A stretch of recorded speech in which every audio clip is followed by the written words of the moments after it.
Dans les titres, la Côte d'Ivoire a une nouvelle compagnie de transport aérien. Air Côte d'Ivoire a été officiellement créée aujourd'hui au ministère de l'Économie et des Finances au cours d'une signature de convention entre l'État de Côte d'Ivoire, les groupes Air France et le fonds Aga Khan.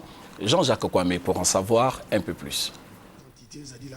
Faisant la genèse de l'avènement de Air Côte d'Ivoire, le président du comité de création de cette nouvelle compagnie aérienne, le général Abdoulaye Coulibaly, a rappelé que la défunte Air Ivoire battait de l'aile, passant d'1 200 000 passagers à 600 000 passagers par an. Fort de cette expérience malheureuse, Air Côte d'Ivoire, qui entend décoller désormais avec toutes les garanties de performance nécessaires, s'est entouré de partenaires crédibles de renommée internationale, dont Air France et le groupe Aga Khan. Nous pensons que avec le partenariat, nous pourrons, d'ici à la fin de l'année, atteindre le chiffre de 1 million.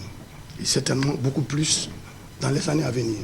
Les représentants de la compagnie Air France et du groupe Aga Khan ont salué la qualité des échanges qui a prévalu lors des travaux préparatoires pour la création de Air Côte d'Ivoire. Co-signataire de cette convention avec 51% du capital, le ministre de l'Économie et des Finances a, au nom de la Côte d'Ivoire, traduit l'engagement du gouvernement à œuvrer pour la pérennité de cette nouvelle compagnie aérienne.